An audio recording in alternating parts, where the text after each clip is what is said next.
कौन है अंकित बयानपुरिया जो प्रधानमंत्री नरेंद्र मोदी के साथ स्वच्छता मिशन कार्यक्रम में नजर आ रहे थे? कौन है अंकित बयानपुरिया? कहां से आया ये? क्या करता है ये?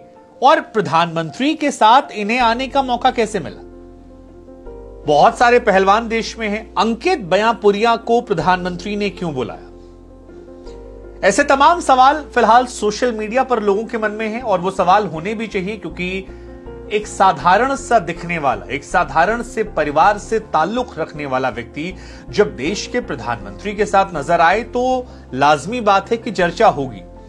चर्चा इस बात को लेकर होगी कि भाई इसने क्या ऐसा किया था और इसमें क्या ऐसी खूबी है जो प्रधानमंत्री के पास ये पहुंच गया और बाकी लोग नहीं पहुंचे। देखिए, सियासत अपनी जगह पर है, लेकिन किसी भी देश में किसी भी व्यक्ति का अपने देश के प्रधानमंत्री के साथ खड़े होना एक गौरवपूर्ण क्षण होता है और ये अंकित बयानपुरिया के साथ रहा। सो हमें लगा क्यों ना अंकित बयानपुरिया की आपको कहानी सुनाएं।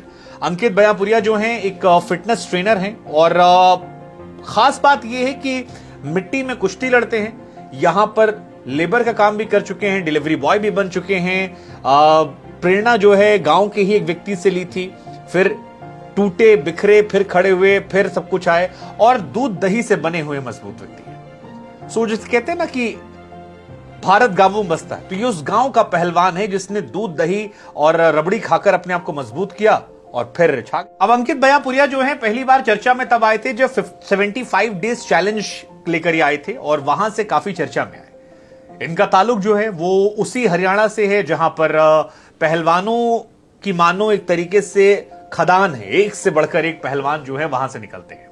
अंकित बयानपुरिया हरियाणा के सोनीपत के रहने वाले हैं और एक टाइम ऐसा था जब इसी हरियाणा में, इसी सोनीपत में इन्होंने हलवाई की नौकरी की थी। इनके पिताजी इस बात को लेकर काफी फक्र महसूस करते हैं कि लड़का हमारा बहुत मेहनती है और हलवाई से लेकर डिलीवरी बॉय तक काम किया।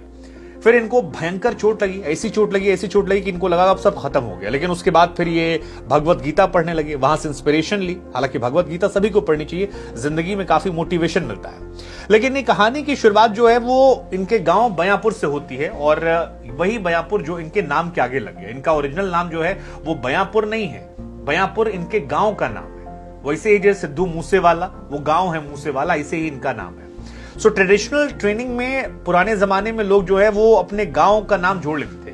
तो ये बयानपुर इनके गांव का नाम और अंकित बयानपुरिया वहीं से शुरू हुआ जब 13 साल पहले इन्होंने रेसलिंग की शुरुआत करी।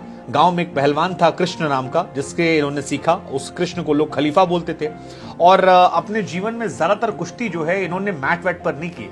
गांव की मिट्टी वाला जो अखाड़ा होता है उसी में दूध दही खाया और उसे मजबूत करके अपने आप को दंगल। अंकित कहते हैं कि भैया बहुत सारा पैसे वैसे थे नहीं हमारे पास, घर में एक गाय थी और उस गाय के सहारे ही हमारा शरीर जो है वो बन पाया। गाय माता को प्रणाम करते हैं, कहते हैं कि परिवार के आर्थिक हालात बहुत खराब थे, डाइट की बड़ी समस्या थी, तो हमको लगा इससे शुद्ध कुछ मिलेगा नहीं, घर का दूध, घर का दही, और वहीं से हमने पहलवानी शुरू कर दी।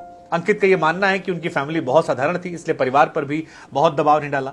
वो कहते हैं कि अभी भी ऐसा नहीं कि हालात बहुत बदल गए हैं, धीरे धीरे चीजें थोड़ी थोड़ी बेहतर हो रही हैं, थोड़ी सी बेहतर हुई है, थोड़ा सा डाइट वाइट में भी अब बेहतर हो गया है, लेकिन अभी भी दूध दही जो है उनके शरीर में प्रोटीन लेने का मुख्य हिस्सा है। फिर इनकी फैमिली के बैकग्राउंड के बारे में बात करें तो इनकी फैमिली बहुत ही नॉर्मल फैमिली है, सीधे साधे लोग हैं, पढ़े लिखे ज्यादा है नहीं, गांव में रहते हैं और कहा जाता है अंकित को पढ़ाने में काफी मेहनत की पिताजी ने। गांव के स्कूल में शुरुआती शिक्षा दी। पापा चाहते थे कि लड़का चाहे जो करे, लेकिन जो भी करना है वो पढ़ लिख कर करे, तो इन्होंने शुरुआत में पढ़ाई लिखाई की। सब कुछ किया, पहलवानी की जिंदगी अच्छी चल रही थी, लेकिन 2022 में गांव में पहलवानी करते समय इनको चोट लग गई और वहां से ने करियर में काफी कुछ रहा। कहते हैं मन टूट गया, हालत खराब हो गई। इसके बाद श्रीमद् भगवत गीता इन्होंने पढ़नी शुरू करी और इन्होंने कहा कि 75 डेज चैलेंज जो है वो कोई फिजिकल चैलेंज नहीं है, बल्कि मेंटल चैलेंज है। ऐसा मेंटल चैलेंज जिससे आप श्रीमद् भगवत गीता पढ़ते हैं तो आपको जीवन जीने के बारे में पता लगता है, जीवन की परेशानियों से उबरने का तरीका समझ में। अंकित बयानपुरिया कहते हैं कि भैया मेरी लास्ट इंजरी के बाद से हालत जो है काफी बिगड़ गई। सोशल मीडिया के जरिए ये चैलेंज पता लगा था और उसके बाद इसकी शुरुआत हुई, फिर अच्छे रिजल्ट मिलने लगे, जिसके बाद दूसरों को बताने का सोचा, वीडियोस बनाने शुरू किए, सोशल मीडिया पर डालना शुरू किया और उसके बाद ये सोशल मीडिया इन्फ्लुएंसर ही बन गए। जब प्रधानमंत्री के साथ ये नजर आ रहे थे तो तमाम लोगों ने सोशल मीडिया पर डाला भी था कि यार ये real life social media influencer हैं जो आपको नजर आ रहे हैं।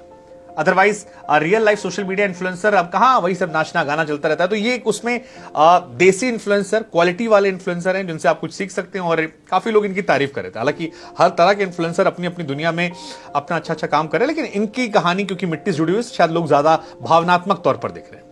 पिता भी कहते हैं कि लड़का बहुत मेहनती है, घरेलू काम किया, पढ़ाई में कहीं फेल नहीं हुआ, चाहे जहां नौकरी की इसने हम लोग के लिए, चाहे हलवाई बना, चाहे जिम में जॉब करी, डिलीवरी बॉय में काम किया या किसी प्राइवेट कंपनी में काम किया, हर जगह इसने मेहनत की। हमारे भट्टा है उस पर भी इसने काम किया और धीरे धीरे जब इसने काम किया, नाम कमाया, तो लोगों से इन्वॉल्व हुआ। अब वो लोग भी कह रहे हैं कि यार थोड़ा पैसा वैसा आने लगा है तो अच्छी खुशी हमें कि मजबूत हो रहा है। गांव में जैसे तैसे कंकड़ पत्थर बांधकर पेड़ से मेहनत करता है और अब अंकित को देखकर लोग इंस्पायर हो रहे हैं। वो कह रहे हैं प्रधानमंत्री के पास गए तो काफी खुशी हमें हुई, ऐसे अच्छा है, गांव देहात के लोगों का टैलेंट बाहर निकल रहा है। हमको भी लगा अंकित के बारे में आपको कहानी सुनाते हैं, बताते हैं कौन है अंकित और क्यों ये फेमस हो गए। कैसी लगी कहानी आपको?